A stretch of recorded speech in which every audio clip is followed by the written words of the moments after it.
Meus queridos alunos, bem-vindos! Bem-vindos a mais uma revisão do Grupo Medicoff. Eu sou Henrique, professor e coordenador da cirurgia do Grupo Medicoff, e nessa revisão nós vamos dominar a prova do CSPE, famosa prova do CSPE, CSP Pernambuco, R mais cirurgia, Secretaria do Estado de Saúde, enfim, eu gosto de chamar de CSPE, é mais legal falar assim. E eu vou revisar com vocês as questões, os principais temas e dicas do que cai de cirurgia geral e cirurgia geral avançada da prova de R+, do CSPE. Para começar, eu queria dizer uma coisa. É uma das provas mais difíceis que eu já vi. É decoreba, é rodapé, é reza braba, porque assim, cai de tudo e cada hora uma coisa, um negócio nada a ver, depois um negócio a ver, depois, cara, muito difícil entender o que está acontecendo. Mas, obviamente, tem muitas dicas, muitas coisas que a gente pode se preparar melhor para essa prova, tá? A primeira coisa é socorro, né? Socorro Jesus, porque pensa assim, não, tô brincando, ó, a prova é difícil? É. Vai cair decoreba e vai cair rodapé? Vai. Mas você já sabe disso. Você já se preparou para isso. Você vai chegar lá e já vai estar esperando isso. E esse é o segredo da vida. Baixe as expectativas. Esperar o pior. Porque você se prepara mais. E quando vem qualquer coisa melhor do que você se esperava, você fica feliz. E você arranca e garante tudo. Porque a pior coisa que tem é você achar que vai dar tudo certo, vai ser tudo muito legal. Ah, eu vou conseguir sair hoje e aí qualquer coisinha que saia dos planos, por menor do que seja, a gente já sabia que ia acontecer, você fica decepcionado. Desiste. Ah, meu Deus, oh, a vida é difícil. Não, acorda, ó, prepara para tudo. Que se você se prepara para o pior, vai vir mais fácil, você vai ficar feliz da vida e vai arrasar. Esse é o segredo dessa prova. Você vai chegar lá no dia pronto para porrada, pronto para apanhar e levantar. E aí você vai conseguir achar uma dica, lembrar de um negócio, responder com um chutezinho e vai garantir sua vaga. Porque enquanto você está assim, na luta, apanhando, devolvendo e respirando, indo com calma e sabendo, estudando com especialistas, os outros alunos estão que nem você estaria, desesperados. Oh meu Deus, caiu isso que eu não sei. Essa prova. Isso acontece. Você já deve ter feito isso uma vez, eu já fiz isso. Isso aconteceu comigo já, por isso que eu tô falando. E se você lembra disso e evita isso, você tem mais chances de ir bem. Você não precisa ir bem na prova, né? Você precisa ir melhor que os outros. Da cirurgia geral, vai cair tudo. Vai cair medicina, né? E vai cair desespero. Mas o que a gente vai revisar se precisar? Trauma, porque sempre cai uma questãozinha de trauma, mesmo nessa prova, cai lá uma questão de ATLS ou da resposta endócrina metabólica ao trauma.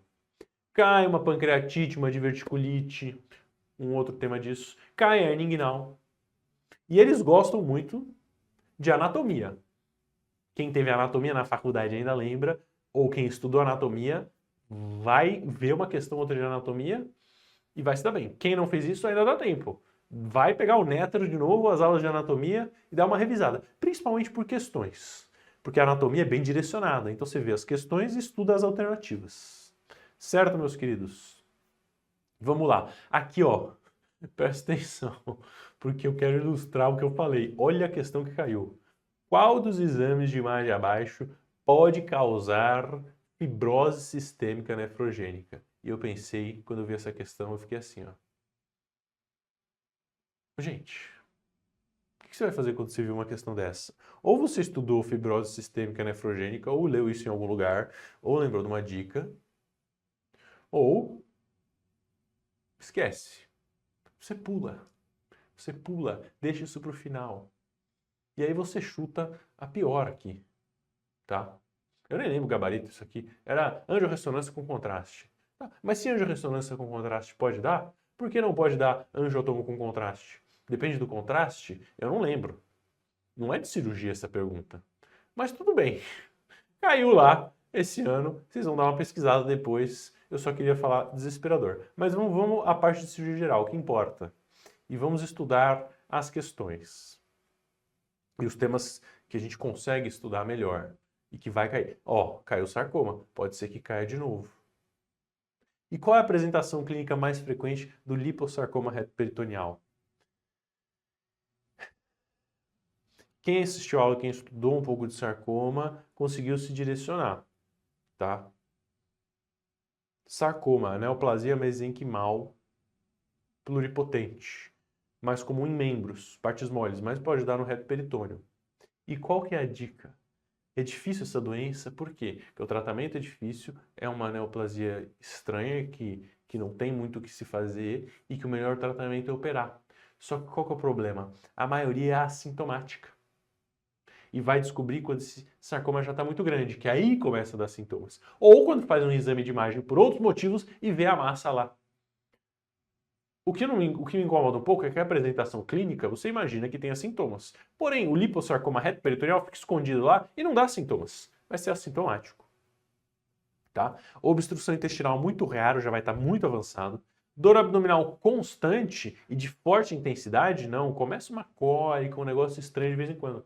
Trombose portal com ascite e varize de esôfago, não. Muito raríssimo isso aqui. E edema de membros, também quando já está muito avançado. Revisando os sarcomas de reto peritônio. Uma neoplasia rara, mais comum em idosos, descoberto por acidente, assintomático ou quando já cresceu muito. Suspeitei ou descobri, a primeira coisa é completar o estadiamento. Então vou fazer um exame de imagem. Fazer tomografia de tórax, abdômen e pelve, porque o principal sítio de metástase dos sarcomas é para pulmão. E aí eu completo o meu estadiamento. Com isso, a primeira opção, melhor conduta para os sarcomas de reto peritônio é programar uma cirurgia. Fazer a ressecção com margens livres. Tá? Faz marginal, tira como der sem violar o tumor. Se precisar, vai sair o rim junto. Vai sair um pedaço do intestino junto. Tira tudo que der. Porque mesmo assim, a recorrência local é alta. Mesmo assim, ele recidiva. Tá? E não adianta fazer biópsia, porque não vai mudar o tratamento e a biópsia pode piorar o prognóstico, disseminar o tumor. Você vai para tomografia e cirurgia se possível. Não dá para operar. Aí você faz a biópsia para ver se existe algum tratamento muito específico em centros de referência ou se você não acha que é sarcoma. Pode ser o quê? Uma metástase de tumor testicular, um linfoma, um abscesso. Quando a imagem não é clara, aí você pode até discutir fazer biópsia. Próximo assunto para revisar, que eu acho que tem grande chance de cair sobre o assunto. Em relação ao tratamento aberto, cirurgia convencional, Liechtenstein, via anterior, ou outros tipos de cirurgia via anterior, das hérnias inguinocrurais, com o uso de telas, Liechtenstein ou algo parecido. Qual está incorreta? Incorreta. Vou por tela, vou fazer a cirurgia de hérnia por tela. Não há evidência de que seu uso cause rejeição imunomediata, nem que tenha potencial carcinogênico. Perfeito, não tem essa evidência. Cuidado com a dupla negativa. Meio confuso. Mas essa letra A está certa, porque se tivesse evidência, você não ia por tela, ia ter que mudar o tipo de tela. Ou seja, a letra A, certa. Há evidências de que as telas monofilamentares são superiores às multifilamentares em relação às complicações da tela. Perfeito. A multifilamentar tem muito fio um junto do outro, tem mais chance de infecção, porque as bactérias grudam no meio dos fios. Fica mais pesado ali. É pior. Monofilamentar é melhor. As telas de peso baixo ou médio peso de gramatura e poros grandes macroporosas apresentam maiores complicações em relação à tela, como dor crônica, maior risco de infecção e sensação de corpo estranho. Muito pelo contrário, meu caro Watson. A tela de baixo peso ou médio peso é mais levinha. Vai dar menos sensação de corpo estranho, menos risco de dor crônica. E a macroporosa, que é o poro grande, entre aspas, porque também são micrômeros, o poro grande tem menor risco de infecção, porque os vasos e células brancas e todo mundo passa entre os poros e consegue pôr a tela mais grudada e cicatrizar melhor e prevenir infecção ali. Ou seja, a letra C está invertida e é gabarito da questão. O uso de tela diminui a recorrência das hérnias inguinocrurais. Perfeito. Maravilhoso Liechtenstein, que inventou de pôr tela na cirurgia da hérnia. Diminui a recidiva de 30% para 1%. Nas hérnias encarceradas e estranguladas, seu uso é recomendado. Por favor. A não ser que tenha contaminação grosseira do campo operatório. Se cair cocô na região inguinal, fezes, milhões de pus, tiver tudo podre, aí realmente você não vai pôr tela, porque é outro tipo de cirurgia. Você vai lavar, dar uns pontos e vai recidivar, depois você põe tela. Agora, encarcerou, mas você operou, reduziu, tá tudo bonitinho, põe tela sim. Legal essa revisão. E para relembrar mais uma vez, relembrar já é mais uma vez, mas eu vou mostrar escrito que eu falei, da tela, a melhor tela não existe, mas as características ideais, o poro é maior, a força têncil tem que ser uma força que não deixe ela romper, mas que não seja muito dura para não ficar lá com sensação de peso. A tela tem que ser plana e maleável para ela se aderir ao tecido. Monofilamentar é melhor, como eu falei. Sintética, porque faz menos reação de corpo estranho, menos recorrência e é mais barata, mais disponível. E baixo peso, para dar menos sensação de dor e peso e estranho. Resumo sobre telas, né? Essa prova eu gosto de uns temas mais específicos dos temas clássicos, né? Tipo essa. Apendicite aguda, obeso, peritonite. Apendicite aguda a gente vê muito, mas obeso, peritonite incorreta e essas coisas estranhas assim, fica meio confuso. Mas vamos que vamos, uma por uma. O tratamento clínico, à base de antibióticos e cirurgia como resgate, não deve ser a primeira opção. Tripla negativa, aqui ele tentou me dar uma rasteira. Calma, respira fundo e anota. Ele quer a alternativa incorreta. Anotei aqui, eu vou analisar, dissocia. Eu vou analisar uma por uma e marcar o que eu acho.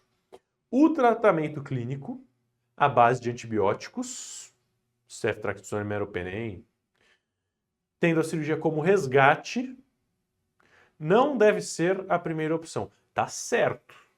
Obeso com peritonite, apendicite aguda, eu tenho que operar. A cirurgia não é resgate, a cirurgia é a primeira opção. Então a letra A está certa, porque o tratamento clínico não é a primeira opção. A letra A está certa, portanto ela está certa, não é a minha escolha.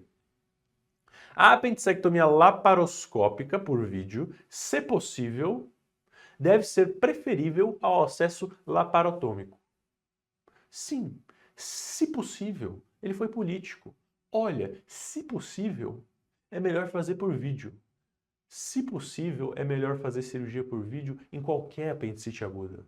Se não for possível, laparotomia ou incisão local. Mas se for possível, por que não fazer o vídeo?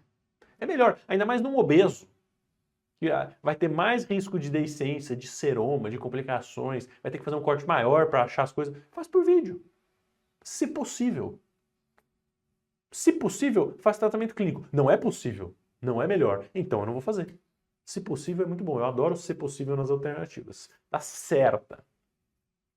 Uma vez operada e confirmada a peritonite, a lavagem exaustiva, até você cansar e não aguentar mais ficar de pé, e não apenas a aspiração, associada a 10 ou 14 dias de antibiótico, é o tratamento preconizado. Operante a peritonite. É preconizado você ficar lavando exaustivamente para disseminar bastante o pus, não só aspirar, e dar 14 dias de antibiótico EV. Preconizado. Não sei. Nesse caso, o melhor exame diagnóstico parece ser a tomografia. Perfeito. Obeso mórbido com peritonite, o ultrassom não vai ver nada. Se ele não tiver em choque séptico e der tempo, sempre dá, faz tomografia. Parece ser, ele ainda foi político de novo. Sim, correto. Se na cirurgia desse paciente não fosse encontrada a peritonite, nem uma clara apendicite, ainda assim o apêndice deveria ser retirado. Polêmico, né? Apendicite aguda e suspeita de peritonite no obeso. Aí você opera e não tem peritonite. E não tem uma clara apendicite. Mas pode ter? Melhor tirar o apêndice? Pelo amor de Deus, sim, tira. Nesse caso, era um obeso com suspeita de peritonite e apendicite aguda. Se operou, não viu mais nada? Só uma suspeita? Tira o apêndice. Tira o apêndice. Obviamente, achou um diagnóstico diferencial, achou lá uma diverticulite aguda perfurada, uma outra doença, aí você pode até nem mexer. Não é o caso. Resposta letra C, que está errada. Preconizado não é lavar exaustivamente. Preconizado é limpar todo o pus, aspirar tudo. Se precisar, você lava o que tiver para lavar, mas não é exaustivo. E vai dar antibiótico. 10 a 14 dias endovenoso. Fez 5 dias, 7 dias, ficou ótimo, você pode dar o resto via oral. E aí, a próxima questão, vamos discutindo as questões e aprendendo sobre o assunto. Aprendemos sobre o tema como um todo. Waldorf necroses. O cara já mete um Waldorf necroses. Mas aí você lê as alternativas, entende que é do pâncreas. E essa aqui, R+. Porque eu falei de Waldorf necrose na minha aula. Mas realmente é uma questão difícil. E aí você precisa lembrar que a Waldorf necrosis é quando o paciente evolui com pancreatite aguda grave, necrose pancreática, e o corpo faz uma coleção e empareda a necrose. Fica uma necrose emparedada, Waldorf necrosis. Pode ocorrer na pancreatite aguda ou crônica. Não tem nada a ver com pancreatite crônica. Ela ocorre na pancreatite aguda grave. São doenças diferentes, inclusive. Ocorre após surto de pancreatite aguda edematosa. Não. Pancreatite aguda edematosa fez edema. Vai desinchar eventualmente. Agora, se virar pancreatite aguda necrosante, aí pode virar Waldorf necrose. Pressupõe ruptura do ducto pancreático principal.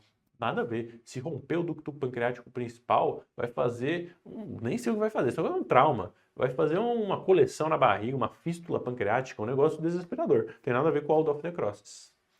É uma coleção de fluido extrapancreática que ocorre nas 2 primeiras semanas de um surto de pancreatite aguda biliar. Ou é uma coleção de paredes bem definidas, Waldorf, intra ou extrapancreática, que ocorre após surto de pancreatite aguda necrotizante. Perfeito. Pode ser biliar, pode ser alcoólica, pode ser qualquer coisa. É uma pancreatite aguda necrotizante que evoluiu mal e aí o corpo foi lá e emparedou a necrose 30 dias depois, 60 dias depois. Depois, não é nas 2 primeiras semanas. E aí lembra da minha aula o quadrinho das complicações da pancreatite aguda grave. E tava lá, Waldorf necrosis. Coleção heterogênea bem delimitada após 4 semanas. Ah não, 28 dias. Não, tem semana que vai dar 30 dias. Depois, tardio. Você pode só observar clinicamente, ela pode ser regredindo aos poucos. Se tiver dor, sintomas, se infectar, você drena. Tá? As outras complicações são coleções, líquido, é um pouco mais precoce. E você não vai fazer nada, você vai esperar a evolução. E as duas mais comuns, pseudocisto e necrose pancreática. Pseudocisto é uma coleção encapsulada homogênea, sem necrose, é líquido, que vem depois de 6 semanas de uma pancreatite aguda grave. Também vai observar o drenar. E a necrose pancreática, aí sim, é uma pancreatite aguda que vai evoluindo muito mal, com isquemia, necrose, debris. O paciente vai estar internado na UTI de tão grave que ele vai estar. Resumindo, o que vai cair na prova do CSP? Medcoff, Medcoff HIT, Medcoff extensivo. Se você assistir ele, fazer todas as questões, revisar as provas antigas, ter aula com os especialistas, em algum cantinho a gente falou lá, ou a questão comentou lá para você. Essa prova é mais difícil. Inclusive, eles perguntam de hérnia periostomia, após colostomia e ostomia, ou hérnias paraestomais. E ele quer de novo a incorreta. Dica para a prova. Olha bem a questão, vê quando ele quer a incorreta, analisa as alternativas uma por uma e marca. Essa está certinha, essa está errada, essa está certinha, essa está errada. E aí você escolhe. E se tiver na dúvida, você deixa a dúvida.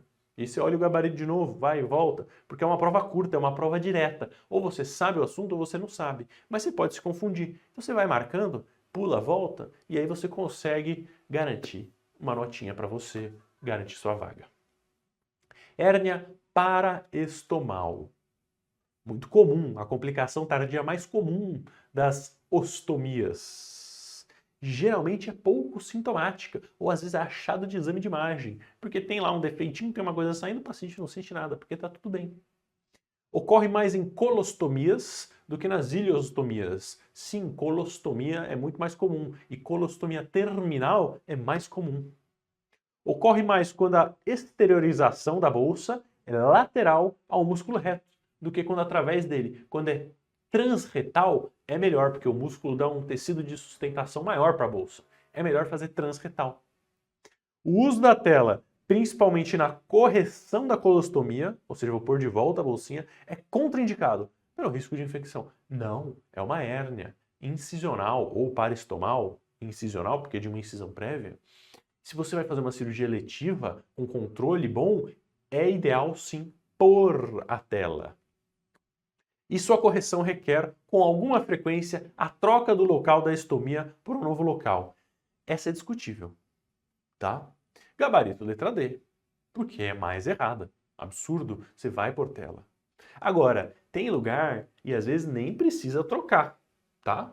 Você vai só corrigir a tela, fazer um keyhole, corrigir a hérnia, fazer um keyhole na tela, pôr a tela em volta, suturar ela bem na parede, para a ostomia não ficar encostando na tela.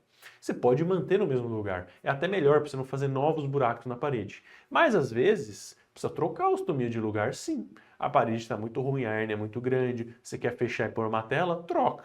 Tudo bem.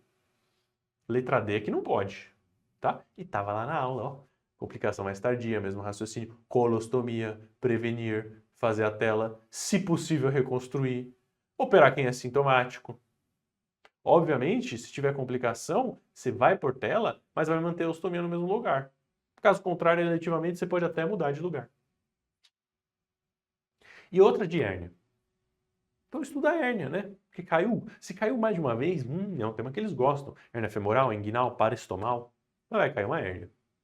E ele pergunta, o anel femoral é uma hérnia, é anatomia? Mas é anatomia aplicada. A gente não tem uma aula específica de anatomia talvez agora? Não. Mas você tem a anatomia aplicada nas aulas que precisa. A anatomia da parede abdominal, eu falo uma hora inteira sobre isso. Anel femoral. Faz limite com quem? Exceto anel femoral, onde passam as hérnias femorais. O canal femoral ali. A veia femoral. O ligamento pectíneo, o ligamento inguinal e o ligamento lacunar. A artéria femoral está mais para o lado. Olha o desenho. Lembra dele? Aqui, ó. Aqui é onde passa a hérnia femoral. É nervo, artéria, veia, né? A hérnia femoral mais ainda. Tem o ligamento inguinal em cima. Aqui atrás a gente não vê. Tem o lacunar, que é a lacuna entre o inguinal, a lacuna, o pubis e o pectíneo aqui embaixo. E a veia femoral. A artéria femoral está do lado da veia. Então, a artéria femoral não é limite. Aí caiu trauma e ressuscitação. Incorreta de novo. PCR traumática tem um alto índice de retorno se as medidas forem implementadas com rapidez. Essa é pegadinha. Já caiu em várias provas ano passado, esse ano. A PCR traumática. O paciente parou pelo trauma. Conduta. Toracotomia de reanimação, massagem intracardíaca. Não, calma. Depende. Mas o paciente parou porque ele sofreu um trauma. Prognóstico? Péssimo, péssimo, péssimo, péssimo. A parada por uma arritmia é muito menos mórbida do que por trauma. Que é um choque hipovolêmico, já morreu de tanto sangrar. Mesmo que seja um tiro, você faz toracotomia, reanima, resolve o problema, ou um trauma contuso, você vai transfundir 1 milhão de concentrados, controlar o sangramento. Mesmo assim, o prognóstico é péssimo. E aí, outra alternativa, nada a ver, mas a ver com trauma, né? Porque ele quer saber de trauma em geral. É uma prova que é assim. A cricocirúrgica não deve ser realizada em pacientes com menos que 12 anos. Perfeito, decoreba, detalhezinho que fala em aula. Menores que 12 anos, tráqueo. Máscara laríngea é uma boa opção de ventilação durante a ressuscitação, mas deverá ser trocada pela intubação assim que puder.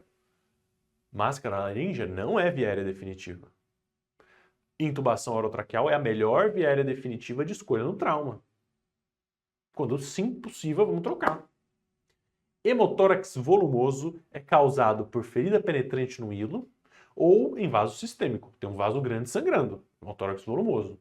O trauma fechado o causa com menos frequência.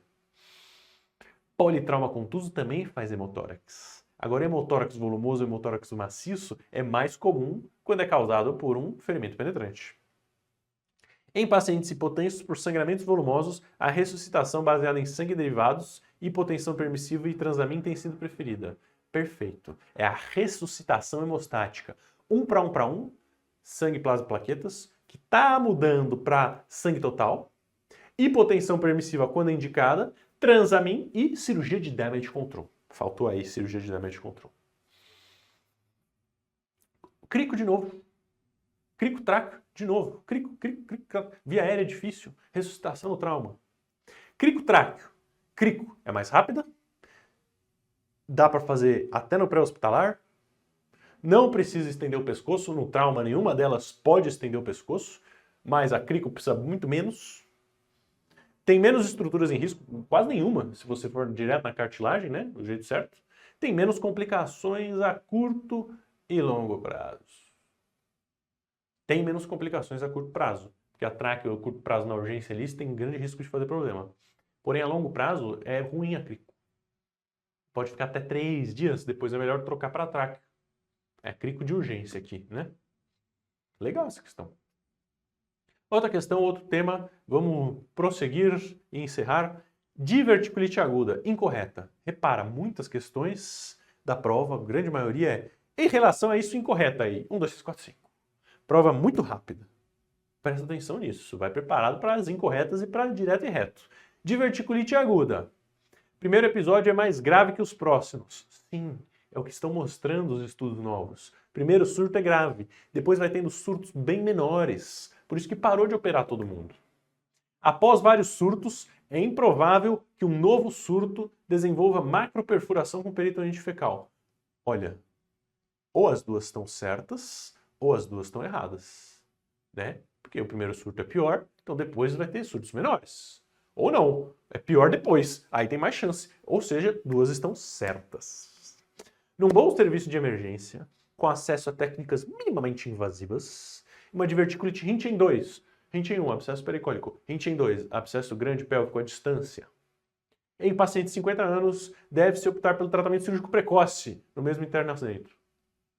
Hint em 1, abscesso pericólico, antibiótico e observação. Hint em 2, abscesso pélvico à distância, drenagem percutânea e antibiótico. Hint em 3, peritonite purulenta, cirurgia. Hint em 4, peritonite fecal, cirurgia. Ou seja, isso aqui está errado. A cirurgia para o Hint em 2 pode e deve ser feita eletivamente depois. Você drena a coleção, dá antibiótico, esfria, trata. Depois repete ou faz uma colonoscopia, às vezes uma nova tomografia e vai programar, se possível, a colectomia segmentar por vídeo com a anastomose primária. Não é para fazer logo. Não. Em casos selecionados e sem comorbidades sem complicações, o tratamento sem antibiótico pode ser tentado. Diverticulite aguda não complicada, Hint em 0, sem abscesso. Num paciente jovem, rígido, ok, eu posso dar AINE? Posso. Pode ser tentada? Pode. Eu falei que esse tema era quente e caiu em 2023. E na minha aula eu falei de tudo isso aqui perfeitamente, exatamente como ele quis saber. Por favor, assiste minha aula de diverticulite aguda lá e vê se eu não estou falando o que eu falei. A colonoscopia deve ser evitada no surto agudo, mas deve ser feita após sua regressão, principalmente nos complicados. Principalmente. Perfeito, maravilhoso. Resumo de diverticulite aguda para vocês. Mais uma questão de trauma. Mais uma que ele perguntou. O IFEST. E aí direto, IFEST. Trauma abdominal, trauma torácico. Qual das alterações ele não vê? IFEST. Extended FEST. Ultrassom focado no trauma. FEST. Hepatorrenal, espleno-renal, suprapúbico, janela cardíaca. Procurar sangue, que é líquido livre, no paciente instável hemodinamicamente. Paciente instável com sangue na barriga ou sangue no pericárdio, cirurgia, controle do sangramento. Laparotomia ou toracotomia. IFEST, vamos ver bases e ápices pulmonares. Procurar derrame pleural, hemotórax. Procurar pneumotórax, ar, lung point, para drenar o tórax. Quando ele não está indicado. Traumatismo abdominal contuso. Perfeito, trauma abdominal contuso, vamos ver se tem sangramento. Trauma torácico contuso. Perfeito, vamos ver se tem hemopneumotórax. Hemotórax, pneumotórax, é o que eu quero ver. Ferimento penetrante de abdômen por arma de fogo. Entrou um tiro na barriga. Vamos ver se o tiro realmente entrou na barriga? Se tem líquido? É lógico que vai ter líquido. Se o tiro entrou na barriga, muito provavelmente vai ter líquido. Ah não, mas o FAST é negativo. Tá bom, mas o tiro entrou na barriga, é óbvio. Penetrou. O que você vai fazer aqui? Cirurgia. Ah não, mas já vim fazer tomografia. Ok, se está estável, bem, vai direto para tomografia. Né? Dependendo de onde for. Mas assim, não precisa fazer um IFAST num tiro na barriga. Ou é o que menos precisa fazer. Certo? Galera, prova do CSPE. Vai cair trauma, remite, abdômen agudo inflamatório, hérnias, talvez a hemorragia digestiva. Reza braba é o que vai cair. Torcer para cair o que você sabe. Mas, mais do que isso, brincadeiras à parte, lê todas as provas antigas, vê todas as questões. Repara que o padrão é incorreta, curtas, análise de alternativas. Mas que tem esse padrão e que cai os temas amplos e gerais do que eles gostam sempre.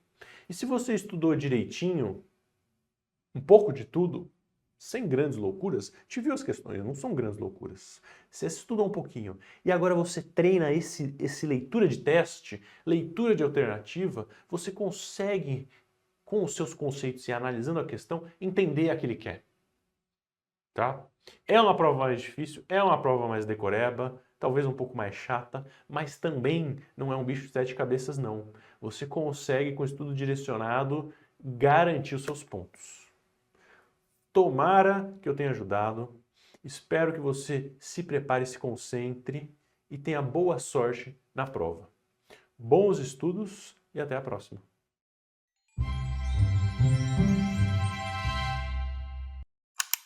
Fala galera, tá chegando a prova do SES Pernambuco, do meu belo Pernambuco. Pô, uma prova muito legal, prova justa, bem elaborada, não tem muita pegadinha, não tem muita enrolação, gosta de urgência e emergência.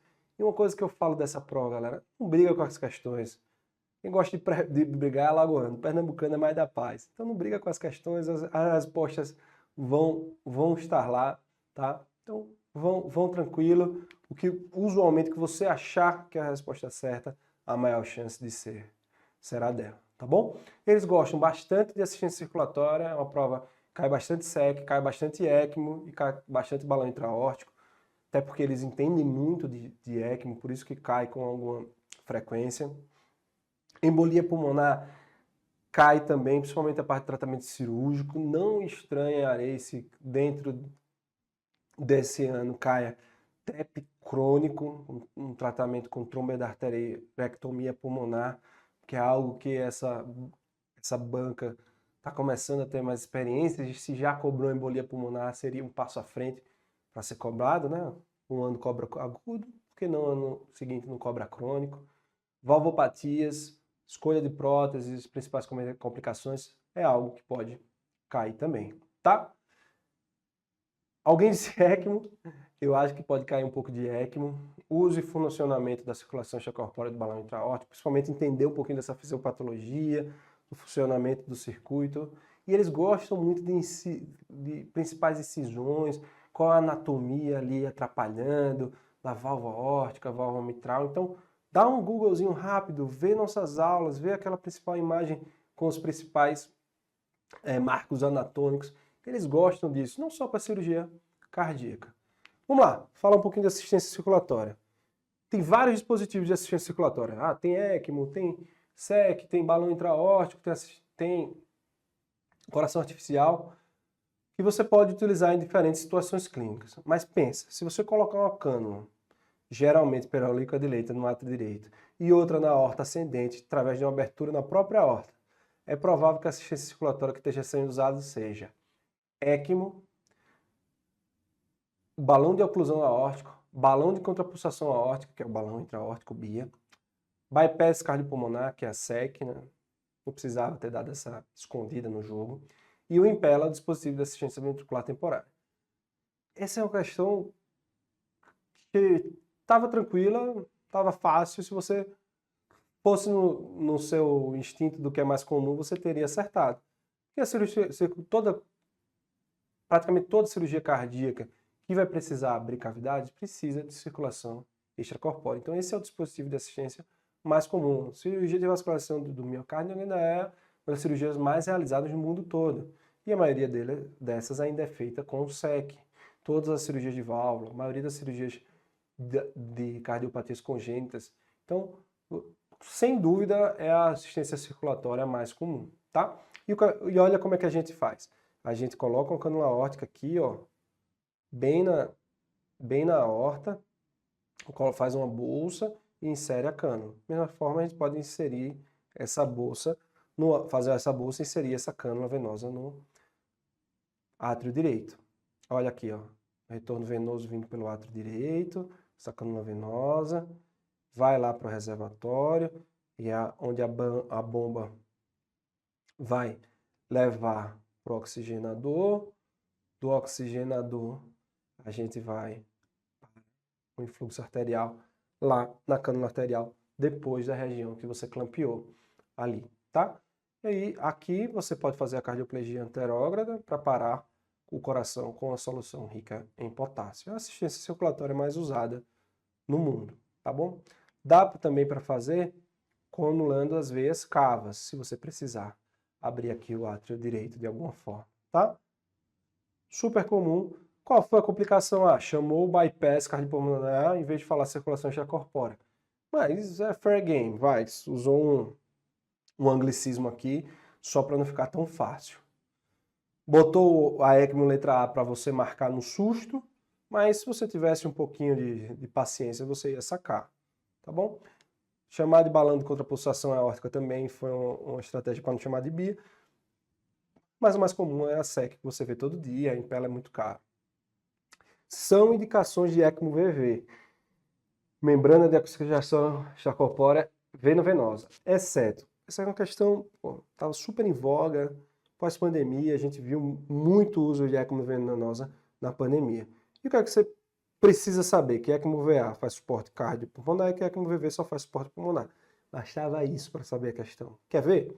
Ó, insuficiência respiratória aguda refratária aos tratamentos convencionais, ponte de transplante pulmonar, fístula broncopleural, estado de mal asmático, insuficiência cardíaca crônica agudizada refratária ao tratamento convencional? Não, porque a ECMO VV não faz suporte cardíaco, só faz suporte pulmonar. Era isso, galera. Vamos falar um pouquinho de ECMO, só para vocês lembrarem. A ECMO ela pode ser classificada de algumas formas. Ela pode ser ECMO central, onde você vai colocar as cânulas aqui, ó, na aorta, no átrio ou nas cavas. Pode ser periférica, entrando aqui ó, pela femoral, ou periférica entrando aqui ó, pela carótida, pelas jugulares, para o paciente poder deambular. O mais comum é a gente botar aqui pela femoral, principalmente ECMO veno-venosa. E aqui ó, a diferença da ECMO veno-venosa. Ela vai dar só o suporte pulmonar. A gente coloca uma cânula numa veia, outra cânula na jugular, e aí quando você aumenta o fluxo, você vai melhorando a oxigenação, porque esse sangue está saindo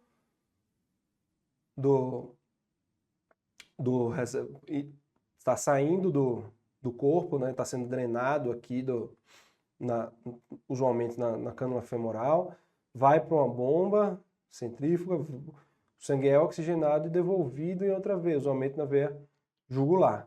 Tá? Então isso vai melhorar a oxigenação. Você faz uma oferta, né? um FO2 ali sendo ofertada. Você usa um sweep de gás para remover o CO2, mas o débito cardíaco vai ser nativo. Tá? Pacientes usualmente não têm uma disfunção ventricular. Ao contrário da ECMO veno-arterial, onde você vai ter a drenagem saindo de uma veia e o inflow, né, o outflow, né, a saída do sangue para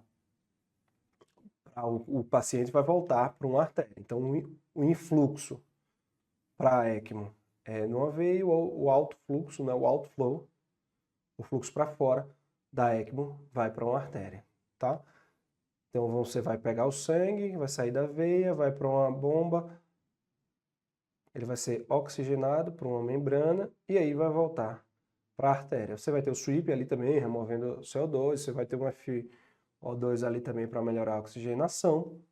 E você vai ter um débito cardíaco nativo residual, usualmente bem diminuído, ele vai segurar até o coração começar a se recuperar, tá? Quando você vê a saturação até começando a cair, você vai saber que esse coração está melhorando, porque aí você vai ter uma volta do débito nativo e não mais a oxigenação da membrana sendo realizada. Isso é algo interessante a saber. Bom, e as indicações da ECMO VV? Bem tranquilas. Tudo que ele citou ali, uma SARA importante, fazer o pulmão descansar depois de uma contusão pulmonar, inalação de fumaça, paciente que está na fila para transplante, ou tanto como ponto para transplante, ou até mesmo com um suporte intraoperatório, paciente com asma gravíssima, barotrauma, onde você tem uma fístula ali broncopleural muito importante, está esperando retornar. Né? São todas indicações importantes. Contraindicações, doença metastática, doença cardíaca pulmonar irreversível, hemorragia intracraniana importante, onde você não possa anticoagular, e aí contraindicações menos comuns, como idade, um politrauma. Falar um pouquinho da indicação de ECMO VA, porque se caiu o ECMO VV esse ano, pode cair para ano que vem essa ECMO VA. Choque cardiogênico, pós-cardiotomia quando o paciente não está saindo de SEC, pós-transplante cardíaco com disfunção ventricular, ponte para transplante, tá? Paciente que tem um TEP maciço, uma anafilaxia aguda, uma cardiomiopatia fulminante, seja ela pós-parto, seja ela viral, é algo comum de acontecer, tá bom? E uma parada cardíaca refratária às manobras de ressuscitação que a gente chama de CPR, né? Uma ressuscitação com ECMO. A gente fez até no INCOL, uma das primeiras a primeira no Brasil dentro do ambiente de pronto-socorro. Então, voltamos lá. As indicações de ECMO VV, insuficiência cardíaca crônica agudizada e refratária aos tratamentos convencionais. A ECMO VV não fornece suporte ao débito cardíaco, tá bom? Vamos falar um pouquinho de balão intra-aórtico. Não é consequência do uso do balão intra-aórtico. Aumentar o débito cardíaco? Pô, aumenta sim o débito cardíaco. Aumentar o fluxo coronariano? Pô, uma das melhores coisas. Aumenta a pressão arterial sistêmica diastólica? Aumenta sim, que ele infla na diástole. Aumenta a pressão capilar pulmonar? Será que aumenta? Diminui a resistência vascular sistêmica? Diminui, né? Porque ele desinfla na sístole, faz aquele vácuo que ajuda. Então, vamos lá. Balão intra-aórtico. Ele enche da diástole, né? Ele infla na diástole, aumentando a pressão diastólica, né? Porque você vai ter aquele sangue sendo empurrado pelo balão. Aumenta a perfusão coronariana também, porque as coronárias enchem na diástole. Então, o ganho diastólico é uma das principais medidas de efetividade do balão intra-aórtico, que deve ficar aqui, ó, 2 centímetros mais ou menos da emergência da artéria subclávia, até para poder mandar esse sangue para os vasos supra-aórticos. Na sístole, ele vai murchar, diminuindo a pós-carga, que aquele vácuo vai puxar um pouco mais o sangue, diminuindo o trabalho cardíaco, vai dar uma forcinha no débito cardíaco e diminuindo o consumo cardíaco. Ah, quanto é que é essa forcinha? Ele dá de 300 ml a 500 ml a mais no débito cardíaco por minuto. É pouco, mas às vezes é aquela muletinha que ele precisa. É diferente da ECMO, que vai dar de 3 a 7, que é praticamente o débito total, né, que o paciente precisa. Tá? Ele é intra-aórtico, pode ficar semanas com o paciente. Tem 4 milímetros o introdutor dele. Ele vai aumentar a pressão arterial média, vai aumentar a pressão diastólica, vai diminuir a pressão de capilar pulmonar, né? Pulmonar capillary wedge pressure, e aumentar a perfusão coronariana.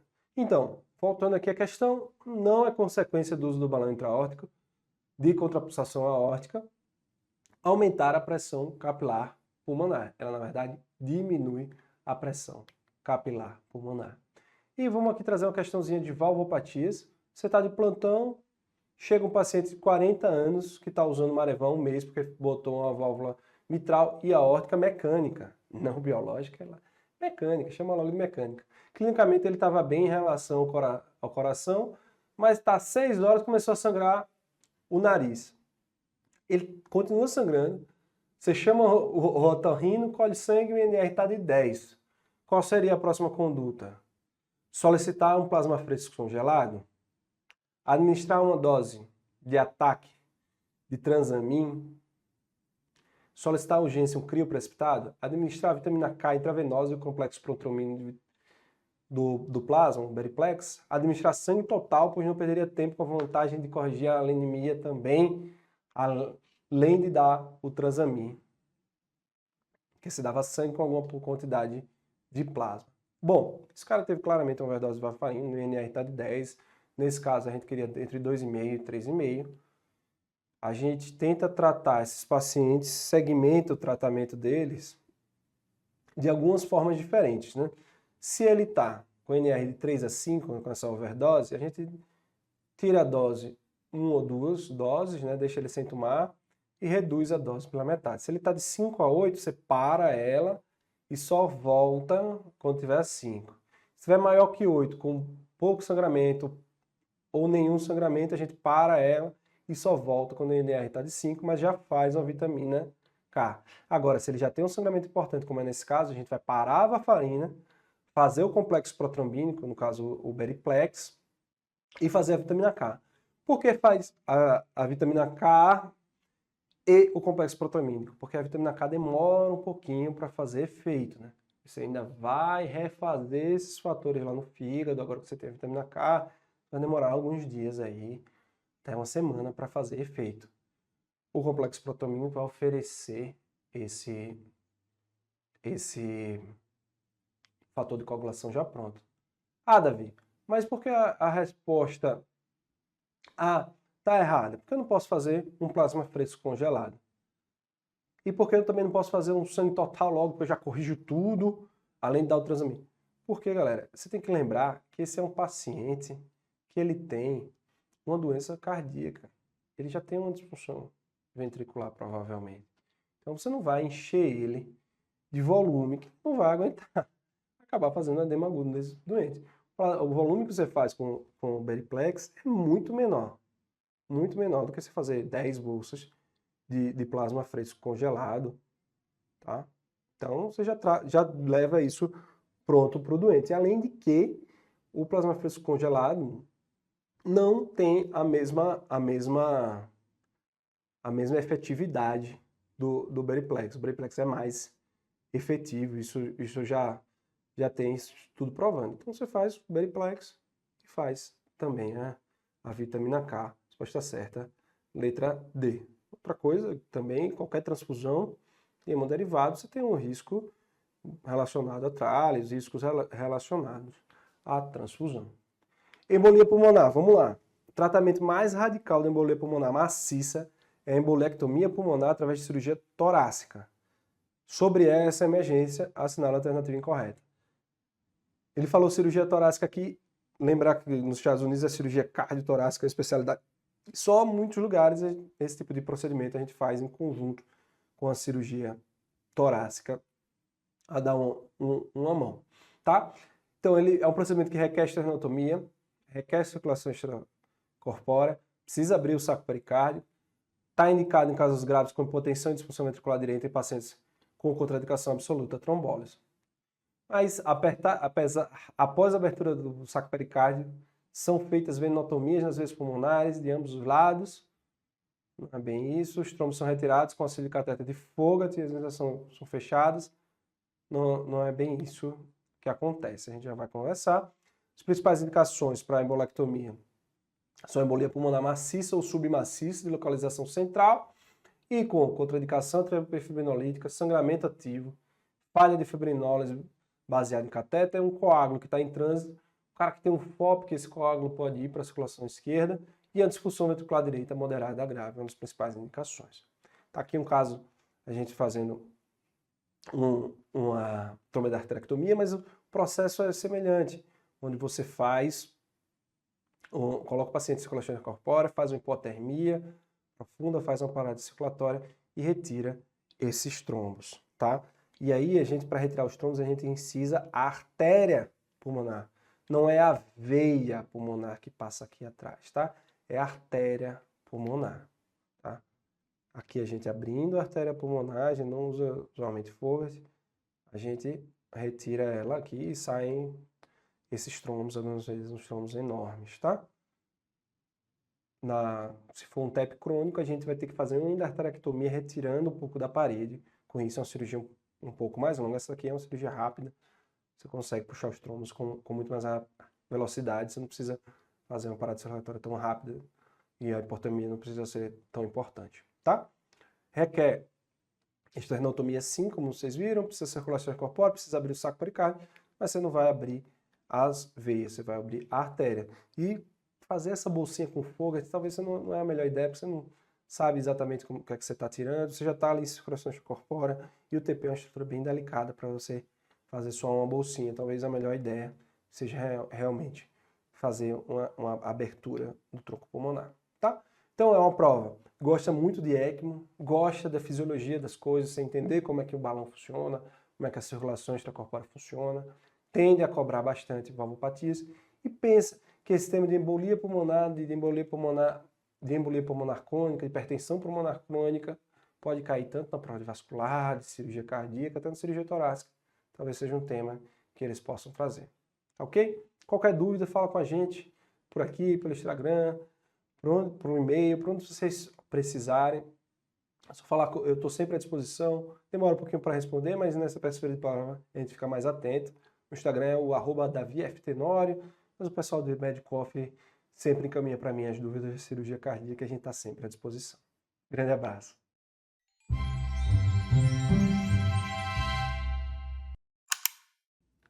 Fala pessoal, todo mundo bem?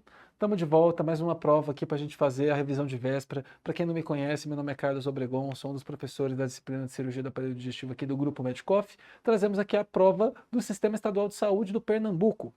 Uma prova que, ao meu ver, é difícil. Ela cobra temas muito atualizados, coisas assim bastante recentes realmente vão estar presentes nessa prova, sendo que ela é pioneira a nível nacional, viu? De cobrar coisas bastante específicas. Bom, a gente trouxe aqui alguns temas, coisas que a banca eventualmente gosta de colocar dentro da área de vias biliares. Eu trouxe um pouco de tumores neuroendócrinos do pâncreas, mas eu queria que vocês focassem um pouco no insulinoma, um pouco de tumores císticos do pâncreas, e então falar da diferenciação, tanto na imagem quanto na conduta, para neoplasia cística serosa, neoplasia cística mucinosa, IPMN, um pouco de câncer de vesícula e também de pólipos da vesícula. Dentro de fígado, vamos falar um pouco de carcinoma hepatocelular? Sim, mas sobretudo dos novos tratamentos que a banca gosta de colocar, um pouco de metástase hepática de câncer coloretal e um pouco de nódulos, os chamados lesões focais hepáticas. Com relação à obesidade, mas a questão de complicações relativas à cirurgia para o tratamento da obesidade e um pouco de detalhes técnicos e trouxe ainda um bônus, o verde de indocianina, que eventualmente pode ser cobrado e vocês vão descobrir aqui. Bom, já que a prova é do Pernambuco, nada melhor que uma tirinha regional para poder dar aquela descontraída e para vocês se lembrarem, chegarem bem alimentados no dia da prova. Tá aí.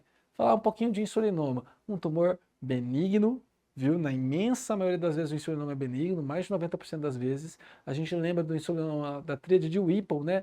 Que é a sintomatologia de hipoglicemia, a pessoa faz sintomas neuroglicopênicos, sabe? Pode ter síncope, lipotímia, você tem a documentação da hipoglicemia, você afere realmente a pessoa está hipoglicêmica e reverte os sintomas após administrar a glicose. São geralmente insulinomas, são lesões únicas e pequenas, viu? Porém, pode acontecer de ocorrer múltiplo, de ter mais de um insulinoma no pâncreas, às vezes assim, ser insulinomatose pancreática, isso pode estar associado com a neoplasia endócrina múltipla de tipo 1. Bom, diagnóstico, existem chamados testes de hipoglicemia provocada, que podem ser feitos tanto ao jejum ou após refeição, porém você também pode avaliar laboratorialmente, dosando-se a insulinemia, que deve estar aumentada, assim como o peptídeo C e a proinsulina também. Essa elevação, ela acontece de forma global. Se você notar que está tendo um desbalanço entre a hiperinsulinemia, mas peptídeo C e eventualmente proinsulina não estiverem altas, tem que pensar em hipoglicemia factícia. Eventualmente, pacientes com algum transtorno psiquiátrico ou com algum ganho secundário que estão auto-administrando insulina. Eventualmente, Pelo exame de imagem, você consegue detectar um nódulo pancreático pequeno, geralmente a ressonância acaba sendo o melhor dos exames, e juntamente com esses achados laboratoriais, ele permite qualificar como um insulinoma. No entanto, eles podem ser muito pequenos, pode acontecer deles terem menos de 1 centímetro, e às vezes você não consegue documentar mesmo com ressonância ou com ecoendoscopia. Aí, além, é claro, da ecoendoscopia, você pode utilizar um método que é mais invasivo, que é a chamada infusão intraarterial de cálcio. Lembrem, gente, o cálcio estimula a célula beta-pancreática a produzir insulina. Então, se a gente tem um insulinoma, a gente consegue estimular esse insulinoma a produzir insulina de forma controlada e você consegue localizar a lesão. Eu vou citar um exemplo para vocês para poder ficar bem claro, vou até falar com calma, porque eu acho difícil. Vamos lá, paciente com clínica e laboratório de insulinoma. A ressonância não achou, mas você acredita que tem um insulinoma. Você leva o paciente para a hemodinâmica, para a sala híbrida, você cateteriza arterial o tronco celíaco e também cateteriza, perdão, o tronco celíaco, e você chega na artéria hepática comum, porque na artéria hepática comum você chega até a gastroduodenal, e a gastroduodenal vasculariza a cabeça do pâncreas. Você também pode cateterizar a artéria esplênica, porque ela vasculariza a cauda do pâncreas. E junto com isso, você cateteriza também a veia porta. Tudo isso por via percutânea porta, mas por via de cateterismo mesmo, esses ramos arteriais. Complexo, né? Aí imagina a seguinte situação. Você joga gluconato de cálcio no tronco celíaco, chegando na artéria hepática, na artéria hepática comum. A artéria hepática comum vai jogar cálcio, o cálcio vai cair na gastroduodenal, vai cair nas pancreatoduodenais que vão na cabeça do pâncreas. Se o insulinoma estiver lá, o que vai acontecer com a produção de insulina? Vai aumentar, né? Aí você dosa a insulina na veia porta. Quando você joga cálcio e aumenta a insulina na veia porta, indica o tumor está na cabeça do pâncreas. Agora não, vamos supor, você jogou na artéria hepática lá e não aumentou a dosagem de insulina na veia porta. Opa, não está na cabeça do pâncreas. Será que está no corpo e na cauda? Aí você joga o cálcio na artéria esplênica. Se aumentar o cálcio na veia porta depois, indica o tumor está no corpo e cauda do pâncreas. Aí isso te facilita para você eventualmente indicar uma cirurgia. Essa é mais ou menos o racional por trás. Complexo, né? Pois é, já caiu em prova. Bom, outra questão que a gente deve levar em consideração, gente, o tratamento padrão para o insulinoma é a cirurgia. E a cirurgia, por ser uma lesão benigna, sempre quando possível, o ideal é você enuclear. Então, se você tem condições de enuclear, você preservar o pâncreas, você não tem que fazer uma ressecção segmentar do pâncreas, é melhor. Você vai ter um risco de fístula pancreática? Vai. Porém, geralmente são fístulas de baixa morbidade que cicatrizam bem. É claro, se você tem um contato direto do tumor, seja com o ducto pancreático principal ou com a via biliar, se for um tumor na cabeça do pâncreas, você não vai conseguir enuclear. Dali você pode fazer uma pancreatectomia distal, uma pancreatectomia central, uma duodenopancreatectomia, dependendo da localização do tumor. E também existem outras técnicas menos invasivas que podem ser segunda linha e que estão em vias de estudo. A ablação. Você pode fazer a ablação por radiofrequência do tumor e para isso a localização dele precisa ser bem feita. Você pode fazer a ablação usando a ecoendoscopia, a agulha de ablação com o aparelho de ecoendoscopia. Você pode fazer a alcoolização ou você pode fazer o tratamento sintomático da hipoglicemia, mas que é de mais baixa efetividade e também de efeitos colaterais, que é o uso do diazóxito ou do octreotide.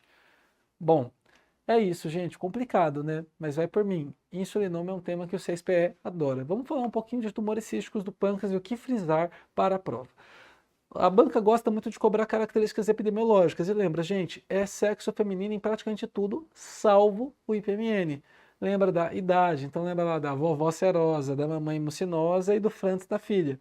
Das características anatômicas, então lembrar que o mucinoso é mais corpo e cauda, o seroso acontece no todo o pâncreas, o Francis mais corpo e cauda, o IPMN mais cabeça.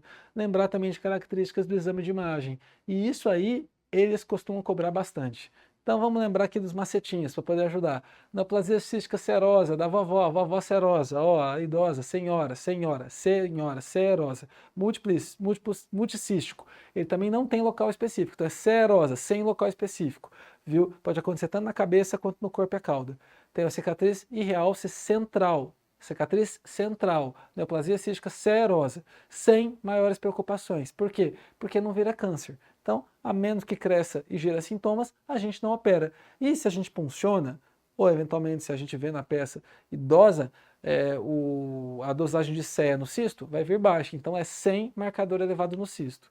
Já a mucinosa, lembra da letra M, mucinosa da mulher de meia idade, é uma neoplasia que tem mucina, então tem marcador no cisto, se você dosar o CEA vai estar alto, está mais para a cauda, é mais distal e tem risco de malignizar, então é melhor operar, beleza? E quanto ao Frantz, que não tem macete, a gente lembra, Frantz, se a serose é na vovó, o mucinoso é na mãe, o Frantz é na filha, é na mulher jovem, viu? Ele é raro, bem raro, acontece mais no corpo e na cauda e tem um potencial metastático, então a conduta é operar. Já o IPMN, gente, ele é o mais cobrado das provas. E o que vocês precisam saber? Primeiro, a igual prevalência entre homens e mulheres, a ocorrência geralmente entre a sexta e sétima década de vidas, ele é mais comum na cabeça do pâncreas, porém pode acontecer também em corpo e cauda. Ele tem comunicação com o Wirsum. O que acontece é que o IPMN de ducto principal, o IPMN nasce no Wirsum, enquanto o IPMN de ducto secundário, ele nasce no ducto secundário e comunica com o Wirsum. E que o de ducto principal tem maior correlação com o câncer. E o que a gente tem que saber? Critérios de Fukuoka. E o que a gente precisa saber dos critérios de Fukuoka? Isso. O high risk stigmata, o estigma de alto risco, aquele que eu tenho que operar. O que eu preciso saber? Icterícia obstrutiva, nódulo mural com realce maior que meio centímetro, ou Wirsum maior que 1 centímetro, opera. O worsen criteria é aquilo que eu não opero de cara, mas eu fico com uma chance grande de operar e para isso eu peço ultrassom endoscópico para realmente bater meu martelo. Tudo que parecer estranho e não for high risk stigmata. Então, pancreatite, CA19-9 aumentado, linfonodomegalia, um Wirsum aumentado, mas não mais que 1 centímetro, um nódulo mural com realce, mas menor que meio centímetro, tudo isso daí é critério preocupante. E eu vou tender a operar a menos assim que algo me tranquilize no ultrassom endoscópico. Agora, o que vai cair para vocês? Não vai cair aquele que vai deixar dúvida se eu preciso acompanhar de 3 em 3 meses, 6 em 6 meses. Vai ficar aquilo assim que vai só pedir para você. Eu opero ou acompanho? Então vai chegar para você, ou aquele paciente de 65 anos que teve icterícia obstrutiva, fez a tomografia, tem uma lesão que tem um nódulo mural de meio centímetro, uma lesão de 3 centímetros no pâncreas, essa que você vai falar, tem que operar.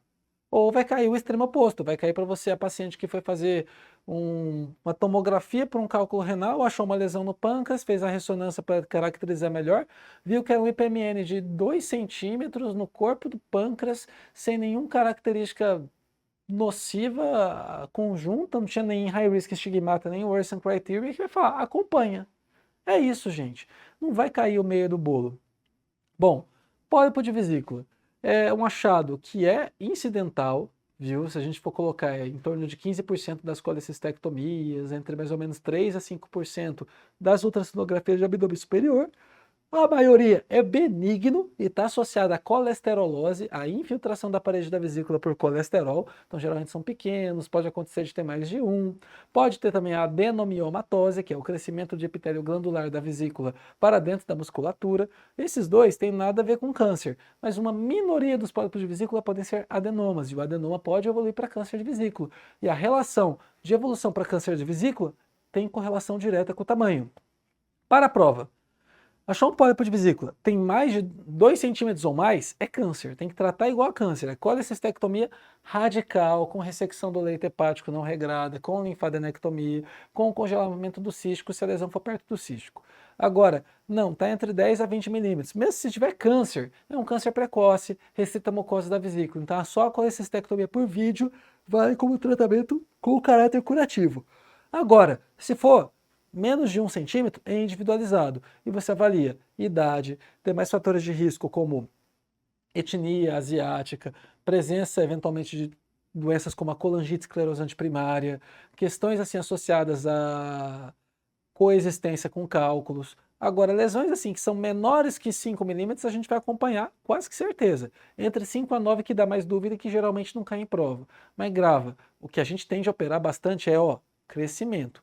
Pólipo que cresce, pólipo que entre um ultrassom e outro aumentou 2 milímetros ou mais, a gente vai tender a operar, tá bom? Câncer incidental de vesícula. Bom, gente, às vezes a gente opera a vesícula e de repente chega pra gente um anátomo, a gente toma um susto, né? Não, um câncer. O que a gente avalia? acometimento em profundidade.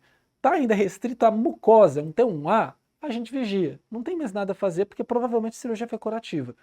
Ultrapassou a mucosa, um T1B ou mais, a gente indica a reoperação radical, idealmente o mais rápido possível, entre 2 a 4 semanas. Antes de reoperar, a gente faz estadiamento clínico com tomografia computadorizada.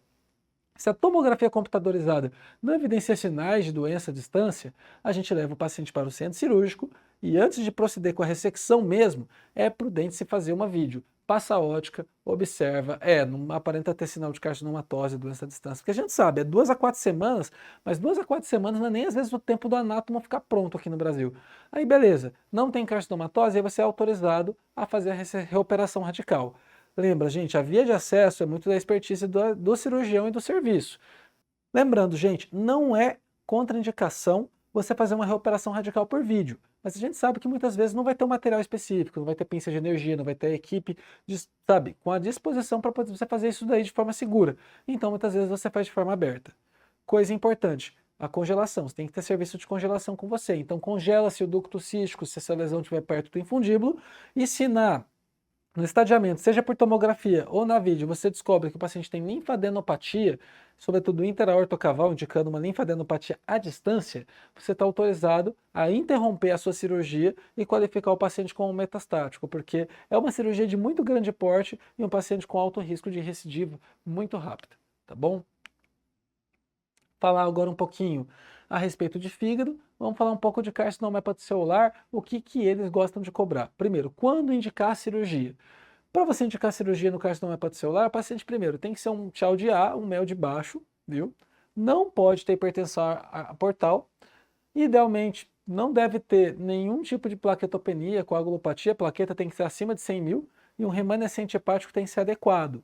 Pensando num cirrótico, pelo menos 40%, idealmente 50%. Que o 6PE vem cobrando e que tem sido realmente aí um pouco diferente? Novos tratamentos para CHC. Além da quimioembolização, você pode ter métodos de radioterapia que estão sendo agora mais avançados, como a radioembolização, onde você emboliza o tumor com um radionuclídeo, que vai agir nele, ou a radioterapia estereotáxica, que é uma radioterapia externa, mas é uma radioterapia muito mais focada em termos de campo e que não gera toxicidade para o fígado, porque a radioterapia convencional para o fígado é uma catástrofe. O fígado é muito sensível à radiação ionizante, então a radioterapia convencional para o fígado não vai bem. Mas esses métodos mais modernos de radioterapia estereotáxica são bons e podem ser uma alternativa. E é claro, vocês já sabem mais terapias de ablação, tanto a radioablação, quanto a crioablação, quanto a micro-ondas. Segue aquele mesmo princípio, lesões até 3 centímetros, que não está próximo da via biliar principal, que aí sim vai ter um caráter, inclusive, com intenção curativa. Bom, de metástase hepática de câncer coloretal, o que o 6PE geralmente coloca? Critério de Fong. Então, lembra dos critérios de Fong, são critérios prognósticos. Avalie exatamente esses critérios no seu paciente para você avaliar se esse paciente vai ser um paciente benéfico para fazer uma cirurgia de princípio, se ele deve ser exposto à quimioterapia antes. Então, olha os critérios. 2 ou mais nódulos metastáticos no fígado, um CEA sérico de 200 ou mais, o maior nódulo hepático tendo 5 centímetros ou mais, a presença de linfonodo positivo no tumor primário, quando você operou o câncer do cólon, tem linfonodo acometido, e a presença de doença sincrônica, um intervalo livre de doença menor que 12 meses. Se a pessoa tem 2 ou mais desses critérios positivos, esse é um paciente que você ressecar de princípio aumenta muito o risco, então você encaminha para a quimioterapia, com um caráter perioperatório. O paciente mantém doença estável ou idealmente responde, melhora, aí depois você está autorizado a operar. Mas o que você precisa lembrar para poder operar? Os 2 critérios de ressecção. Você ser capaz de fazer uma ressecção completa R0 e você ter remanescente hepático adequado. E lembra, gente, remanescente hepático varia. Para o paciente que nunca fez nada no fígado, uns 30% de remanescente vai bem. O paciente ter feito químio, lembra, gente, a quimioterapia para câncer coloretal ela já é um pouco hepatotóxica.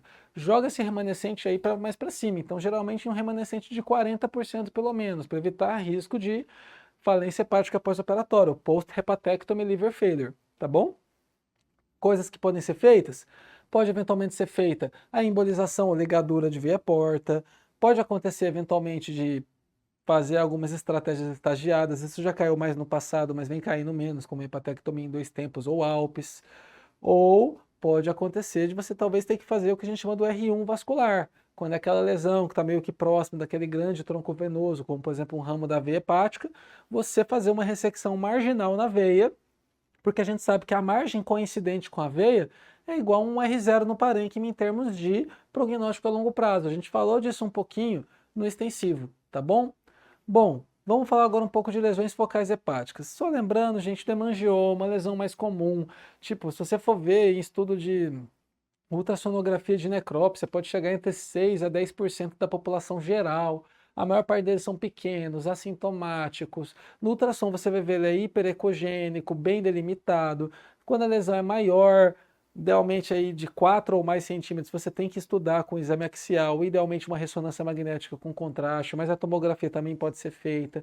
No contraste você vai avaliar que a contrastação é centrípeta, é da periferia para o centro, na medida que vai de arterial para venoso, para equilíbrio, o aspecto globuliforme do hemangioma, e que a conduta na imensa maioria das vezes é observação, é vigiar. E quando que você indica a cirurgia? É exceção. Sintomas muito importantes ou a famosa, quase nunca vista, síndrome de Casabas-Merritt, tá bom? Então tá aqui só para vocês recordarem o aspecto da imagem, a lesão hipodensa aqui no fígado, faz o contraste, ó, a periferia contrastando, o contraste entrando para o centro na fase venosa e ficando equiparado ao fígado na fase de equilíbrio, tá bom? Na hiperplasia nodular focal, é a segunda lesão focal mais comum e a primeira, se a gente for considerar que o hemangioma não é de hepatócito. Bom, a hiperplasia nodular focal, ela vem por conta, se especula, de uma arteríola anômala.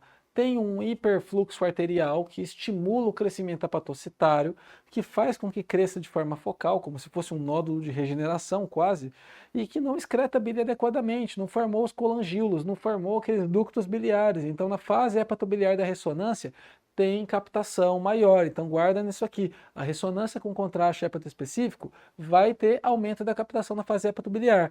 Algo que pode acontecer, essa lesão tem uma cicatriz central, geralmente a arteríola está nessa cicatriz central. E lembra, gente, a cirurgia é exceção. Você indica a cirurgia se o paciente também tem sintomas importantes ou se tem dúvida diagnóstica. Dúvida diagnóstica com o quê, Carlos? Com o adenoma. O adenoma, sim, é a lesão que realmente pode complicar, porque pode ou sangrar, pode malignizar, pode causar sintomas, mas lembrar que não são todos os adenomas que causam isso, e que hoje a gente tem os subtipos moleculares que você pode classificar com alguns sinais que você pode inferir na ressonância magnética ou eventualmente através de histopatologia. Lembra, gente, o esteatótico, aquele HNF1-alfa, ele é mais indolente, ele você tende a acompanhar, é aquele que você faz a ressonância, naquelas fases de supressão de gordura, tem queda de sinal. Esse aqui é o mais indolente. Existe aqueles do tipo inflamatório, mas existe uma nova vertente recentemente diagnosticada, que é o Sonic Hedgehog, lembra desse nome do Sonic lá, igual do videogame? Para o sangramento. E por fim, lembra que a beta-catenina, os que têm ativação da via da beta-catenina, em particular os do exon 3, estão mais associados à malignização e que geralmente nos homens a via da beta-catenina é a mais relacionada. Por isso que o adenoma no homem a gente resseca sempre. Mulher a gente suspende o contraceptivo e reavalia. A lesão tem menos de 5 centímetros, dá para acompanhar. Agora, tem 5 ou mais centímetros, avalia. Na ressonância sugestiva de HNF1-alfa, tipo esteatótico e tudo mais, acompanha. Agora, é uma lesão que não é suspeita de HNF1-alfa, avalia a localização no fígado. A localização no fígado está favorável? Opera. Não, agora a lesão está bem no meio do fígado, a localização central está meio ruim, biopsia. Se a biópsia for preocupante, você opera. Outra coisa importante, sangramento ou ruptura. A pessoa pode acontecer, isso aí é a história clássica de questão, chega lá uma mulher jovem no menacme com uma dor abdominal súbita, chega para você com sintomas de choque, palidez cutânea e mucosa, você faz exames, leva para tomografia, você descobre uma lesão no fígado com sinais de sangramento ativo ou recente. A pessoa está estável, mas teve esse sinal de sangramento agudo, tal, você dá suporte, interna, eventualmente ambiente de UTI, transfunde se necessário. Se tiver sinais de sangramento ativo na tomografia ou choque persistente, mais controlado, você pode fazer embolização. Operar, tipo, nossa, a pessoa está tendo um sangramento não controlável, ou você não tem hemodinâmica, é a situação de exceção. Aí você, beleza, leva para o centro cirúrgico, a conduta é você fazer um packing realmente para estancar o sangramento. Não vai fazer hepatectomia na emergência. Mas assim, o ideal é você levar para hemodinâmica e embolizar, tá bom? Feito isso daí, cessado o sangramento, aí você avalia com uma nova imagem 3 a 6 meses depois, e se tiver lesão viável, aí sim você programa a hepatectomia, tá bom? Obesidade. O que o CSPE gosta de cobrar? Eles amam o sleeve, cara. O sleeve, assim, é uma cirurgia que eles adoram cobrar detalhes. Então, fiquem de olho na topografia das complicações. Quando o sleeve dá fístula, geralmente as fístulas elas acontecem mais próximas ao ângulo de His, viu? É mais ou menos na transição do cárdia para o antigo fundo do estômago, que foi ressecado. Essa área é uma área que pode ser menos vascularizada, é uma área que está próxima da TEG, é uma área de maior pressão, uma área onde pode abrir. Viu? E lembra que a estenose, geralmente quando ela ocorre mais próxima da incisura angular do estômago. Outras coisas que podem ser cobradas também são complicações relativas, por exemplo, trombose de via porta, que geralmente acontece mais tardio, depois de umas 2 semanas depois do operatório, geralmente na faixa dos 20 dias pós-cirurgia. A torção do eixo do sleeve, às vezes quando a linha de grampo não sai alinhada uma com a outra, e aí o sleeve sai rodado, parece aquele estômago em ampulheta, o paciente pode desenvolver até disfagia, regurgitação, e isso causar problemas severos, e o próprio refluxo. Gente, lembra, o sleeve, por preservar pyloro, ele não causa dumping, tá bom? Dumping relacionado a sleeve é raríssimo, basicamente não tem. Dumping é uma coisa de derivação intestinal. Outra coisa, sleeve não tem desvio intestinal, então não causa hérnia interna. Fica de olho nas alternativas. Coisa que também pode cair é um pouco de tratamento endoscópico. Então lembra das fístulas anastomóticas ou das fístulas de linha de grampo, que existe a terapia de pressão negativa. Para o sleeve você pode fazer uso da prótese endoscópica revestida.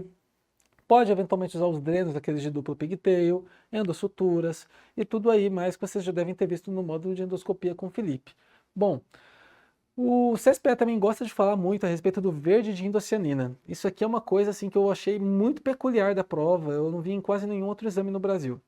O verde de indocianina é um agente de fluorescência, tipo, ele faz realmente você conseguir, através de câmeras e lentes específicas, detectar bem a perfusão ou a drenagem linfática. Então, por exemplo, eu vou lá, eu estou fazendo uma anastomose de mais risco. Então, por exemplo, uma anastomose coloretal, mas é um cólon que precisou descer mais tenso, ou eventualmente alguma anastomose numa cirurgia bariátrica revisional. Eu posso usar o verde de indocianina intravenoso e usar as lentes específicas de algum software para poder avaliar, ver os vasinhos chegando na anastomose. Isso ajuda a gente a ver como que está a perfusão desse tecido que a gente quer fazer a reconstrução. Uma outra utilidade para o verde de indocianina é quando a gente está fazendo a ressecção de algum tumor. Então, por exemplo, tumor de estômago, por exemplo, eu quero avaliar a cadeia principal preferencial de drenagem dele. O endoscopista pode, antes da cirurgia, ir lá e injetar o verde de indocianina no tumor. E com o auxílio das lentes você consegue achar como se fosse parecido com um linfonodo sentinela. No reto você pode fazer isso aí também. Tudo isso ainda está muito em protocolo de estudo no Brasil, mas está crescendo, viu? E o pessoal do CSPE cobra em prova, viu? Uma outra utilidade para o verde de indocianina é você também utilizá-lo como uma colangiografia no intraoperatório. Porque, por exemplo, você está fazendo uma colecistectomia, você não tem a finalidade de querer explorar a via biliar, mas você quer avaliar eventualmente a anatomia dela, saber se não tem nenhum ducto acessório, saber se o colédoco não está longe. E com o auxílio dessa câmera de vídeo, que permite você ver o verde de indocianina, você consegue ver sem precisar usar radiação, sem precisar fazer colangiografia, sabe? É uma alternativa possível, embora ainda seja mais cara. Tem vários os estudos que reportam a sua utilidade e benefício, viu? Então, bora lá. Com relação à neoplasia cística mucinosa do pâncreas, a sinal alternativa é incorreta. Lembra da mucinosa? Lembra da letra M? Mulher, mais para cauda, mucina, marcador no cisto. Então vamos lá.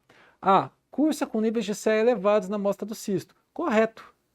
B. Comunica-se com o ducto pancreático principal? Não comunica, gente. O que comunica é o IPMN. É isso que diferencia a neoplasia cística mucinosa do IPMN. Vamos ver as demais. C. Localiza-se mais no corpo e na cauda do pâncreas. Sim, é meme de mais para cauda. D. Frequentemente são lesões únicas, verdade. É, muito raramente ocorre no sexo masculino. Sim, é quase sempre mulher, mulher de meia idade. E outro detalhe, se você for realmente ver na histologia, também pode ter a presença de estroma ovariano. Bom, são opções de tratamento para o carcinoma hepatocelular e todas as alternativas estão corretas, exceto a radioterapia interna seletiva com yttrium-90. É a radioembolização. E sim, é uma alternativa. A quimioembolização transarterial, do BSLC vocês já sabem que sim, radiofrequência ou radioablação também, transplante de fígado quando dentro dos critérios de Milão também. Agora, Lembra que eu falei radioterapia externa, se não for do tipo estereotáxica, aquela mais focada, é muito hepatotóxica. E a gencitabina não é usada para o carcinoma hepatocelular, é usada para os cânceres do epitélio bílio pancreático. Então a alternativa errada é a letra E. Bom, sobre a fístula com vazamento de suco gástrico, que ocorre em seguida ao procedimento da gastroplastia em sleeve, assinale a alternativa incorreta. A. Acontece com maior frequência na linha de grampo junto à junção esôfago-gástrica, basicamente no ângulo de His. Correto. B. O reforço do grampeamento junto à junção esôfago-gástrica com sutura evita esse tipo de complicação? E a resposta é não. Porque o problema não é falha de grampeamento. Os grampeamentos têm 3 linhas de grampo. O problema, na maior parte das vezes, é perfusão.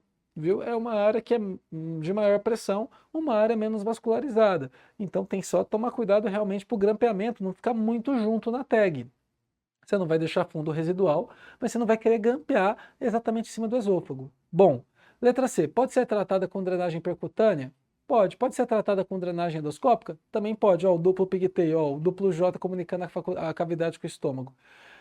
O diagnóstico pode ser feito com tomografia com contraste oral o mais rápido possível. Sim, aquele caso do paciente que você tem a dúvida, você vai colocar ele no tomógrafo, dar um copinho de contraste para ele, mandar ele tomar e já deita ele na máquina para fazer, porque você consegue ver direitinho o extravasamento. Bom, é isso, gente. Fica de olho em temas de anatomia. Coloprocto, viu? Gostam de colocar temas de cirurgia nas doenças inflamatórias intestinais. Então vai falar, por exemplo, de princípios técnicos das estenoplastias. Então lembra que existe a estenoplastia de Finney, a estenoplastia de Heineke e Mikulicz. Lembra que eventualmente se são uma área muito circunscrita e com várias estenoses sequenciais, talvez o melhor tratamento seja a ressecção. E lembra que existe uma técnica de reconstrução pós-ressecção iliocecal, que é a técnica de Conoesse, que não pediu para descrever, mas pediu para colocar como alternativa para a doença de Crohn iliocecal, tá bom? É isso, gente. Olhem bem as provas antigas, vejam como eles cobram, em particular para esses temas aqui, vocês conseguem pegar bem, tá bom? Sugiro também que vocês revisem um pouco de câncer gástrico, GIST e também um pouco de doenças orificiais. Em particular, a escolha basicamente do tratamento. Como que você vai determinar que tipo de doença hemorroidária você vai operar, qual você vai acompanhar clinicamente, qual você vai propor um procedimento ambulatorial. Beleza? Boa revisão, pessoal. Aí, um ótimo desempenho para vocês.